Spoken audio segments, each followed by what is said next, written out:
Welcome to the John and Heidi Show podcast, brought to you by DirecTV, 1-800-259-7646. Also brought to you by RVWheelator.com. If you're buying an RV or selling an RV, check out RVWheelator.com and the Dollar Shave Club. Here's John and Heidi. Thank you so much for listening to the John and Heidi Show on a Thursday. Hey, baby, how's it going? Super. How are you doing? I'm fantastic. I'm excited because we've got a really fun program in store for you today. We've got a guest coming up later on the show, Heidi Workman. She's got a book called Dinner Solved, and there's a lot of great recipes in here that you should try. We'll be chatting with her about all of that coming up here in a bit. And did you know that there's no... Is there any meat? Yes, there's meat. Is there meat recipes? There is. Is there? When I first got it, we were laughing because I was looking through and there were pictures. It looked like a vegetarian cookbook. I was like, I don't think this is going to work for me. But there is meat, so you'll be happy to know that there's meat. There is such a worldwide shortage of trained butlers that a good butler can now make up to $500,000 a year. I think I could buttle. Is that the proper way to say it? Butler's buttle? I don't know if that's what they do. But if they do, I might need to take up a little buttle training because a good butler can make up to $500,000 a year. You do that for a few years, you could actually hire your own butler. That'd be fantastic. All right, coming up, we got some fun stuff on the John and Heidi Show. This portion of the program is brought to you by Dollar Shave Club. Get razors for $1 a month plus a few bucks shipping, so you can enjoy fresh razors every month for as little as $3. Learn more at dollarshaveclub.com/radio. Thank you so much for listening on a Thursday. Guess what we're going to talk about, Heidi? What's that? We're going to talk about radioactive gas. Exciting stuff, right? That's very exciting. The Tennessee Valley Authority has admitted to a newspaper that 54 night shift workers at Browns Ferry Nuclear Plant have been exposed to radioactive gas. That's not good. That's not good. So I wonder what could happen, because isn't that kind of Spider-Man? He was bit by a radioactive spider and he started becoming, I don't know, Spider-Man. Do you think these people are going to have special super powers? farts? Super farts because it was a natural... It was gas. No, I don't think that's what it's going to be. But I do wonder if there's going to be side effects because they have been exposed to this. I wonder what the side effects would be like. Well, I'm sure there's going to be side effects. I guess we'll have That's a silly question. Yeah. But I wonder if there are going to be good side effects or bad ones. That's what I'm asking. Hopefully good ones. All right, coming up, we're going to talk about a coffee shop and some interesting things that they're doing in this particular coffee shop. That's all on the way. This portion of the program is brought to you by RVWheelator.com. If you want to buy or sell an RV, go to RVWheelator.com. List your RV for free. Learn more at RVWheelator.com.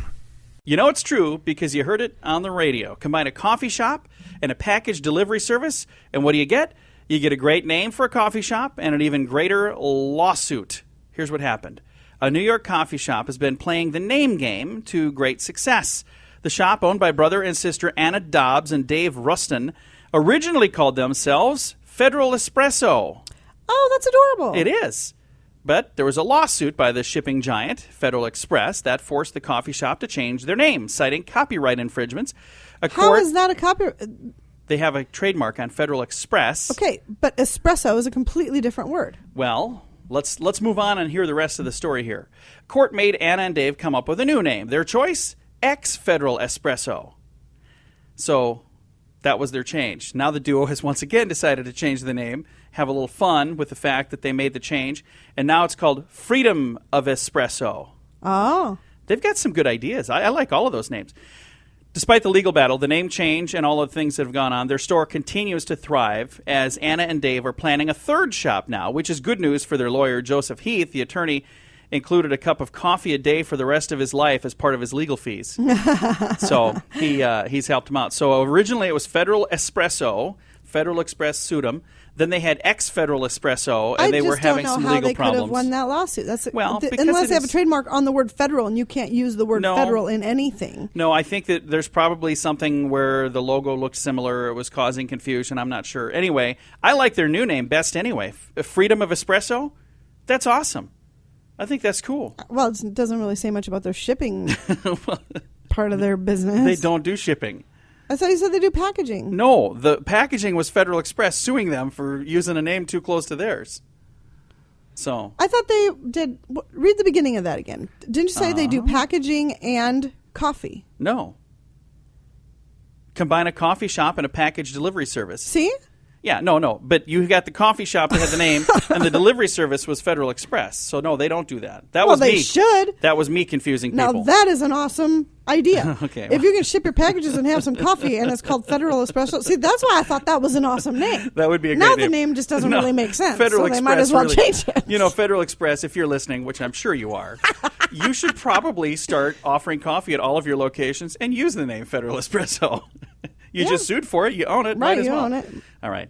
Thanks for listening to the John and Heidi Show. And by the way, you know that story is true because you heard it on the radio. The John and Heidi Show is brought to you in part by the Keystone Treatment Center. This is your brain, and this is your brain on drugs. We share silly stories here on the program, but addiction is no joke. If you or someone you know suffers with an addiction to drugs or alcohol, make today the day you seek help. Call toll-free 844-204-1055. That's a toll-free number. Again? 844-204-1055. And this is your brain on drugs. Some plant nappers are going to be disappointed if they try smoking the stuff they stole. They thought they were stealing pot. Well, an Ontario woman said she was growing spider plants in front of her house. They're pointy-leafed plants. It looked just like marijuana to many in the early stages of growth. 10 plants were taken. Curie says there was a dirt trail from her yard across the sidewalk onto the street. She figures the plant thieves pulled up her spider plants and drove away. She said anybody that tries to smoke them, that's going to make them even more stupid. Hopefully it makes them sick. So I don't know exactly what a spider plant looks like, and I've seen things growing that I thought looked like marijuana. Maybe that was spider plants. Could be. I have to look and see what those look like. I have to Google that to check it out because I've seen those things. We had some growing at our tower site, and they're not anymore, but there was. I was like, I don't know what that is, but it kind of looks like marijuana. It's probably just spider plants, and I killed them for nothing. But then again, you always have me killing spiders too, so what the heck. Coming up here in a bit, we've got a really fun guest. We're going to be chatting with Katie Workman. She's got a book out called Dinner Solved. She's got other cookbooks out, some really, really good ones, and we're going to be chatting with her about the newest addition to her cookbook plethora of books, Dinner Solved. That's on the way here in a bit on The John and Heidi Show. This portion of the program is brought to you by Keystone Treatment Center. Addiction is no laughing matter. Call Keystone Treatment Center toll-free at 1-844-204-1055. Thank you for listening on a Thursday. Have you ever wanted to get out of school, Heidi? Like, I don't want to go. No, I went every day. No, you didn't. Diligently. She skipped school all the time. Have you ever run late for school and thought, man, I got to come up with a good excuse for why I'm late? No.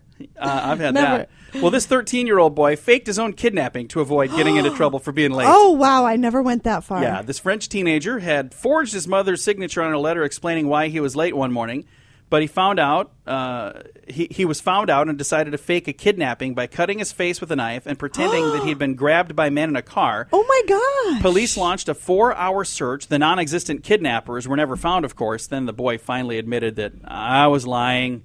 He was given a warning. He needed stitches for the cut on his face. Oh, my gosh. Yeah, this kid took that a little too far. So there you go. I've Don't been mess late. with that kid. I've been late before, and here's the honest to goodness truth, kids. Whatever you come up with for a story, it's not going to be as good as just telling the truth. Just say, you know what? Hey, I slept in. Or whatever the reason is, just tell the truth. It's going to be way better than doing this. Especially if you fake a kidnapping. That's a bad idea. It's a bad idea. Very bad idea. All right. We've got your scoop of the day coming your way. The Scoop of the Day is brought to you by Wells Blue Bunny. If you want delicious ice cream, be sure to look for the Blue Bunny. Sure to have your favorite flavors. Learn more at bluebunny.com. Now, your scoop of the day. A former employee of an Elko, Nevada Pizza Hut called the manager and told him he had 5 Pizza Hut signs that are used on the roofs of vehicles. And he said, I'm not going to return them unless you pay me $500. Oh, my gosh. The manager wanted proof, so the thief sent him a cell phone picture of the signs. Officers were able to zoom in on the license plate numbers of 2 of the vehicles in the background that are registered to the man. They were able to find him. They charged him with extortion, possession of stolen property, and grand larceny. Whoa. Only reason they didn't charge him with more is because it's not illegal to be stupid. Oh, my gosh. Because if it was, I'm sure he would have probably gotten that too. That is just a dumb idea. Deputies in Cook County, Illinois, busted 66 fugitives at a tax rebate sting. More than 30 wanted suspects showed up at a fake tax office expecting a rebate check, only to be cuffed and jailed. Deputies said the sting operation generated leads that resulted in another 34 arrests as well.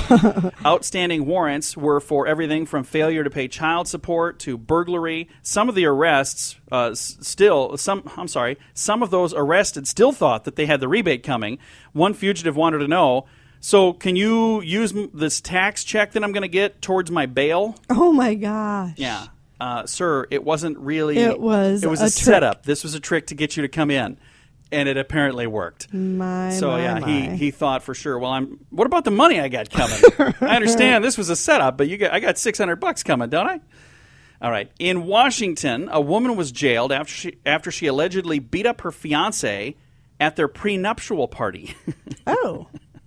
Kitsap County Who has Police. a prenuptial party? I don't know. I've never heard. I wonder if that's just like, hey, we're getting married. This is their, before. Oh, I thought you meant like the document.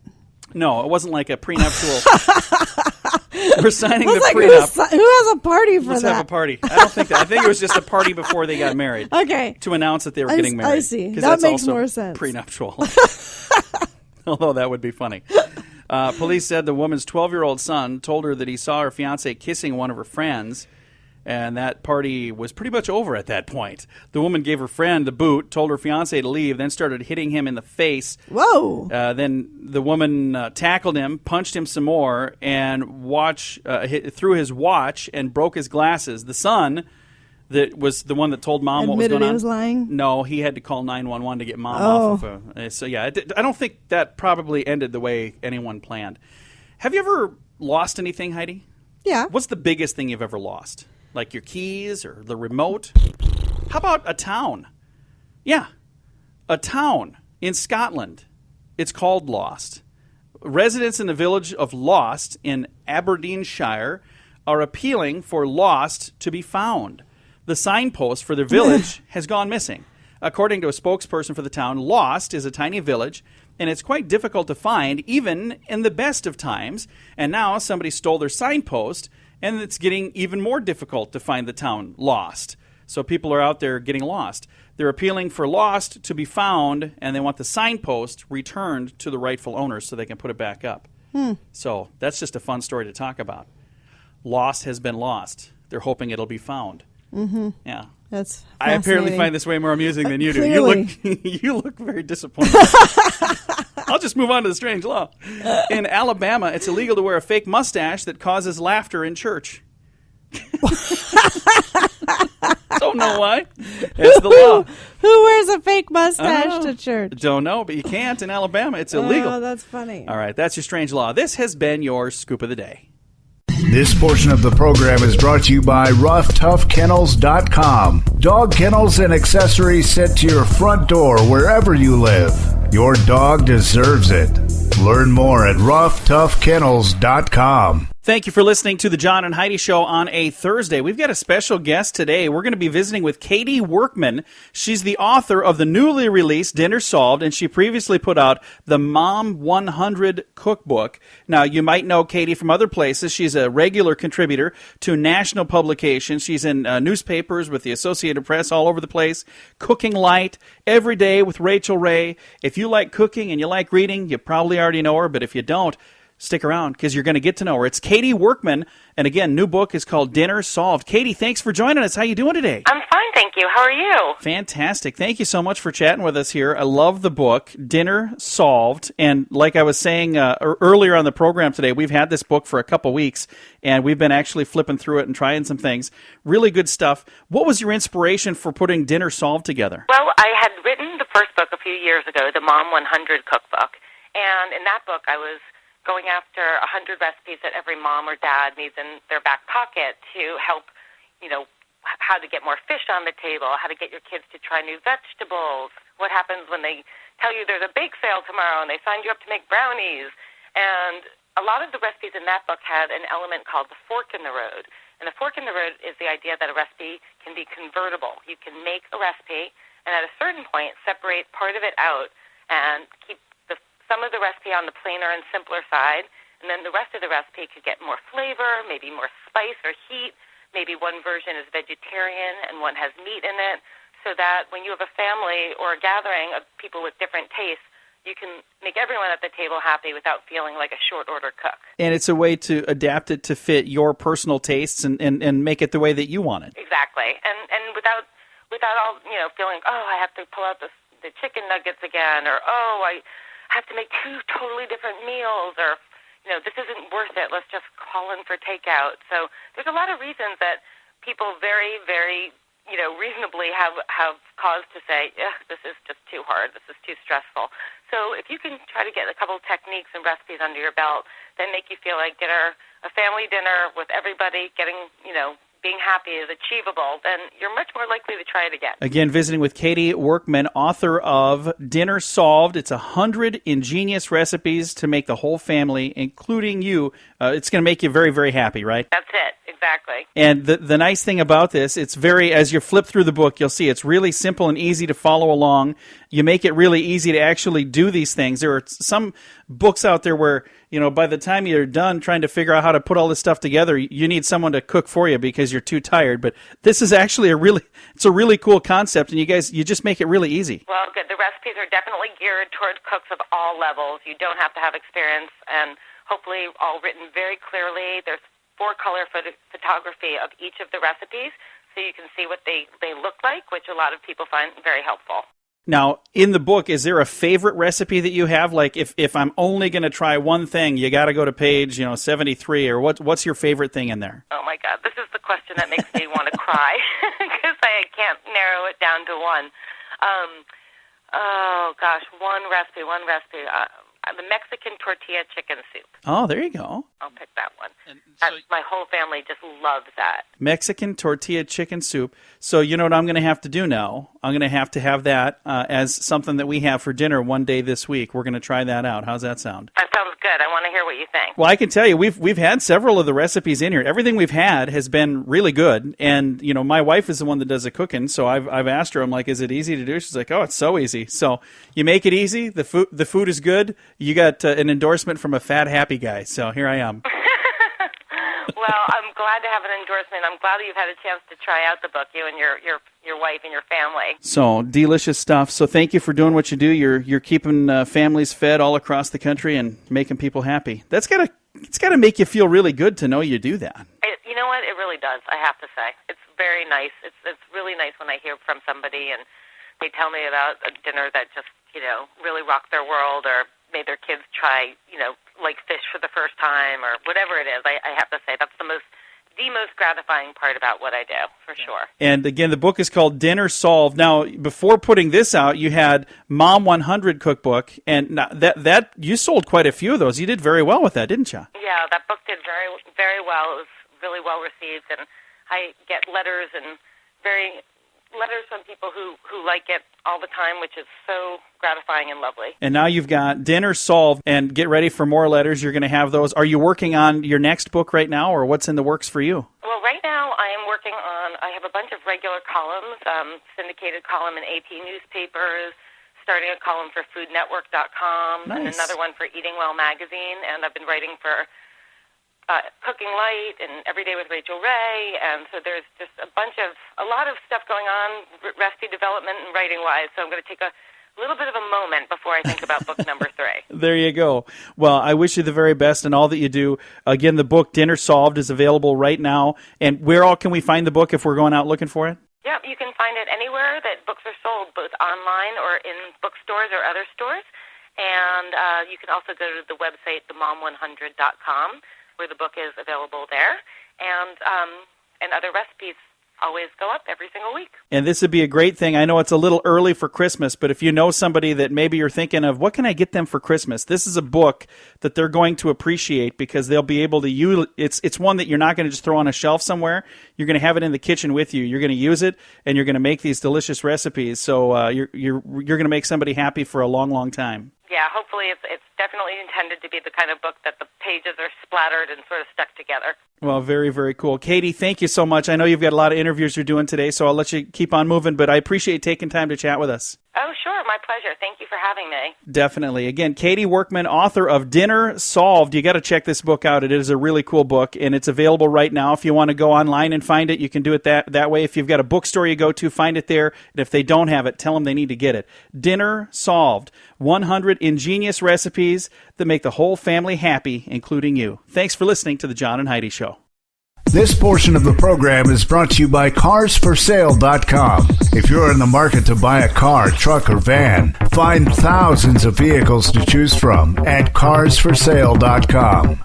Today is a very special day, Heidi. Do you know what today is? What is today, John? Today is Thursday. It is September the 10th.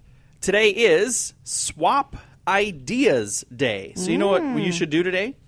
Swap ideas. Yeah, it's a good day. There was actually, I'm trying to think of the quote. George if you have Bernard an apple Shaw. and I have an apple. Oh, yeah.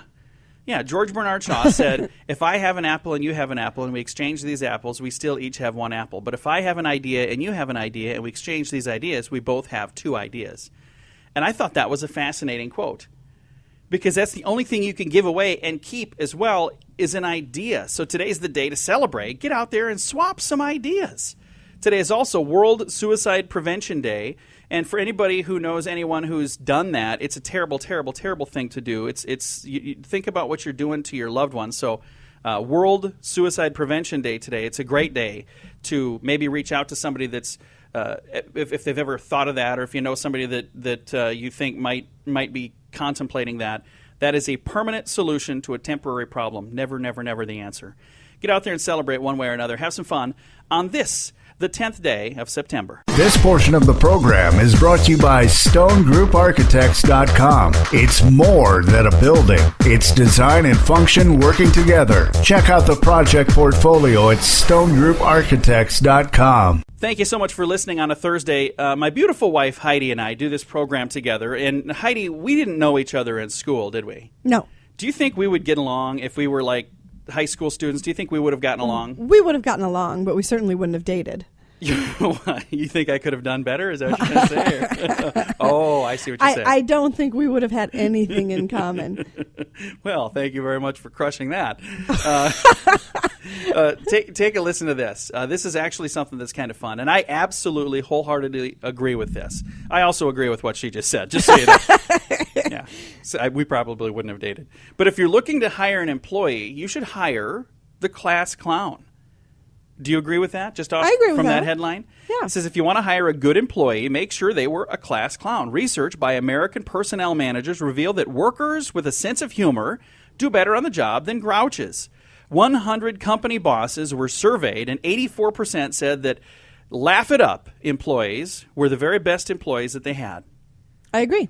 And when I was in school, I would say I was a little bit of a class clown. How about you? Were you a class clown? I was my junior and senior year. Up until then, I was very, very quiet. Didn't say much of anything. Well, I remember I had a teacher that very first day of class, he flat out told me he didn't like me because he had my older brother, and I didn't like him either, is exactly what he said. And I was like, oh, great. So he was a English teacher, and he would give me like reading parts. We had to read Romeo and Juliet. We had to read all kinds of stuff, Julius Caesar, Brutus and all of that. And we had to read this stuff out loud. And I can honestly say I thank him for that because it gave me the opportunity. He gave me the platform to be the class clown. So he kept giving me, he had like 3 different lines with Julius Caesar.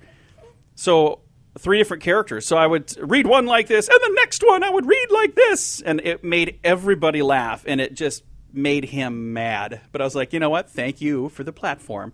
So if you're looking for a good employee, according to this, hire the class clown. Coming up, we're going to talk family history. That's on the way. This portion of the program is brought to you by DirecTV, 1-800-259-7646. Also brought to you by RVWheelator.com. If you're buying an RV or selling an RV, check out RVWheelator.com and the Dollar Shave Club. Here's John and Heidi. I really wish I had time to kind of dig into my past and look a little into our family tree, because I had a cousin that did some looking at our family tree, and it was fascinating stuff that he found. But This young lady was doing this, a resident of Durban, South Africa. She went to get some paperwork on a deceased family member. She was doing, a little research on the family, and she ended up dead herself. Oh. The lady wanted to identify documents of a deceased relative stamped at the Durban funeral parlor, but to her horror, the woman was certified dead herself instead. The unsuspecting woman handed over the identity book request and received it back with deceased stamped and a big bold all over her smiling face. It was her photo that they just said she was dead. We've read this a lot. This is the third time. One this week. Yeah. Third story this week where the wrong person was pronounced dead. This person was pronounced dead at a funeral parlor. There was another one where Equifax, the credit agency, reported somebody dead. And what was the other one? There was I don't remember what it was. There was a third one. The other one was a hospital. Yeah, the hospital where somebody died, and somebody with the same name, they grabbed the wrong file, and there's all these people having issues saying, hey, I'm not dead. I'm alive. Here I am right here. I'm alive. Please. The good news is, even if you're dead, you can still vote Democrat. I've been pronounced alive. Heidi's going to, I don't know about her. Coming up here in a bit, we have 8 common ticket myths. So for those of you who have a lead foot, you better listen up. Got some fun stuff on the way.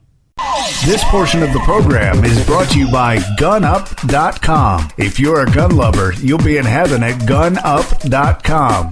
Built by experienced military veterans, shooting sports competitors, and publishing professionals. They have awesome stories and articles that are read by millions of gun enthusiasts. Check it out at GunUp.com. I don't have time to get all of these in one break, so the next couple breaks we're going to talk about this because I find this fascinating. I've heard several of these. Have you ever heard myths about tickets, like a speeding ticket? Yeah. Well, Bankrate.com put out 8 common ticket myths. These are the biggest misconceptions surrounding tickets and how to beat them. This is the first one, then we're going to talk about the others here in a bit. If the officer makes a single mistake on your ticket, the case is dropped. Not necessarily. Clerical mistakes like wrong number or wrong order of person's name, like they put your last name first, first name last, whatever. Those kind of things are usually looked over. Material mistakes like the identity of the driver, the direction of the travel, the street, the description of the vehicle, they can usually help a driver win the case. But it's not any mistake. It has to be the right mistakes. Otherwise, you're still going to probably have the ticket. Got some other ones that we're going to go through here. I've got, a bunch of them. So one is like if the officer doesn't show up in court, if your car happens to be red, you need a lawyer, all of these things. But they are the 8 common ticket myths. We'll be sharing 7 more coming up in a bit on The John and Heidi Show. This portion of the program is brought to you by Dollar Shave Club. You can get razors sent to your door each month for just $1, plus a couple of bucks shipping. It's an amazing deal. Log on to dollarshaveclub.com/radio to learn more. That's dollarshaveclub.com/radio. Now, back to the John and Heidi Show podcast. We are going to continue going through the 8 common ticket myths. These are the biggest misconceptions about tickets. We just talked about one. If the officer makes a mistake, you can still have a ticket, even if he goofs something up on there. Next one. What if the officer doesn't show up in court? You automatically win, right? No, that's not true. In some cases, if the officer doesn't show up, they might dismiss. But in many cases, if he doesn't show up, that's why they have such good notes. And they have somebody else there. Another one, a myth, red cars get more tickets than any other car. Well, you know what? That's not true. There's no study to confirm that red cars get more tickets. Some suggest bold colors attract more attention from everybody, including the police, but there's still no proof whatsoever that you get more tickets by having a red car. You need a lawyer to beat a ticket. Well, with a little time and homework, many people successfully fight their own traffic tickets. At the very least, first-time offenders for minor offenses can usually strike a plea bargain. So you don't necessarily need a lawyer, but if you think you need one, then you probably do. If you get a ticket in another state, your home state won't find out about it. Well, reports on traffic violations and suspensions are usually forwarded to the home state, so that's not true either. How about this myth? You can make up an excuse to get out of the ticket. Most officers are not interested in hearing your excuse. When they pull you over, they already suspect that you have done something wrong, so chances are your excuse won't work. Another myth, number 7 on the list, a radar detector will ensure that you never get pulled over. Well, speeding drivers are also more likely to commit other infractions, so a radar detector, it can maybe tell you when there's an officer looking for speeders, but it's not going to tell you when they watch you run that red light or make an illegal turn. So if you're breaking one law, they're saying you're probably breaking other laws too. And the last one on here says, if you don't sign the ticket, it'll be dismissed. Signing a ticket is not an admission of guilt, but merely acknowledgement that you received the ticket and a promise to appear in court. So if you don't want to sign it, don't sign it, but that doesn't mean you're not going to have to pay the ticket. So if you don't want to pay the ticket, don't speed in the first place. That's the only surefire way to get out of it. Coming up, Belgium scientists are working to make Heidi the happiest person in the world. Going to talk about beer and chocolate and how those two are connected coming up. This portion of the program is brought to you by DirecTV. Call 1-800-259-7646. They have hundreds of channels to choose from, with many packages to fit your viewing desires. Learn more at 1-800-259-7646. We always like to end things on a positive note around here, and I can't imagine a more positive way to end this to make Heidi as happy as she could possibly be by than any other way than by sharing this story. You tell me when you start getting happy. All right. Belgium scientists have combined the same species of yeast found in beer with chocolate. I'm happy. To create a super chocolate. It's called super chocolate. They say it's better and sweeter than any treat you've ever tasted. The team claims that the yeast can be used to improve the flavor of chocolate. They use a U in the word flavor. For us, it's FLAVOR. Yeah, they do with color and FLAVOUR. everything. My computer's telling me that they spell it wrong, but anyway. They're improving the flavor of chocolate. They say the flavor can even be tailored to your preferences. Officials say the next step is commercial production of a range of tailor-made chocolates using some of the novel yeasts that they use in different beers. So if you like this particular beer, they use this particular yeast. Now they're saying, hey, we can take that yeast and then use it to make chocolate and have a specific chocolate. Now, my question is, do you suppose this chocolate goes well with this beer then, pairing them together? I don't know. Is chocolate good with beer, Heidi? Is chocolate good with... Chocolate-covered peanuts are amazing with beer. Really? Chocolate is good with everything, though, isn't it? Isn't that kind of the problem with chocolate? Yes. I mean, chocolate's good on mashed potatoes. I mean, chocolate is... I would eat that. I'm just saying. Throw it my way? Yeah, what the heck? I'll try that. Chocolate and broccoli? Why not? Let's try it. I mean, you could dip anything in chocolate, and it would still be good. I don't know. I had chocolate-covered bacon, and that was amazing. So if you ever get the chance to have chocolate-covered bacon, did you like it? Did you try the chocolate-covered bacon? I didn't like it. Oh, I loved it. Well, I love bacon, and I love chocolate, so why wouldn't I like chocolate-covered bacon? There you go. That's what I'm saying. All right. Time to say goodbye, Heidi. Goodbye, Heidi. Goodbye, everybody. Have a great day. We'll talk to you again tomorrow for another episode of The John and Heidi Show. Time now for the bonus break, only available here on the John and Heidi Show podcast. And your bonus break is brought to you by the Dollar Shave Club. You can learn more at dollarshaveclub.com/radio. Go there and check out all the amazing offers that you can get from them. You can sign up for razors delivered to your door for $3 a month, and then they give you little bonuses, too. I actually have, look at this. I found this when I was moving some stuff around. I still have it. It's a one-wipe Charlie. I just don't have the guts to try it. Do you want that? No, thank you. I'm good. But that was a bonus that they sent me. They send you all kinds of little free stuff when you sign up. Learn more at dollarshaveclub.com/radio. Diana Haufelder was charged with theft in Washika, Wisconsin in January when her 7-year-old son ratted her out as having directed him to shoplift a CD player and a camera from Walmart. According Why would to authorities, you do that to your kid? I don't know. Her 7-year-old son was told, hey, you go steal this stuff. According to authorities, she claimed she was actually performing a public service by setting the boy up to get caught. Oh, my gosh. He would learn the consequences of crime. She said, I picked out the most expensive items so he would get in trouble. Parenting 101 failed. Mother of the year. Yeah, that's not good. Clever police in Florida are using the current economic downturn to help catch wanted criminals. The Florida Lauderdale Police Department set up a little scam they called Operation Show Me the Money, using the name of fictitious South Florida Stimulus Coalition. They mail letters to people with outstanding arrest warrants. We just talked about another group that did the same thing. Yep. That's really funny. They sent out 76. No, how many did they send out? It says they sent out. Anyway, the letter said that you're supposed to call a special number to make an appointment to claim your money. 76 people did. They were all arrested when they showed up for their checks. Police said the roundups are safer and more efficient than serving warrants at people's homes. Police Sergeant Frank Sosa, who spearheaded the operation, declined to say how much money the suspects were offered, but he did say it was not a large amount. Nobody was promised thousands of dollars. So they basically just said, hey, you got a stimulus check of $100. You want to come pick that up? All you got to do is call this number, and people did it. So, Heidi, if you were told that you won $100, would you go to pick it up? Yeah. So would I. But here's the difference between you and I and these guys.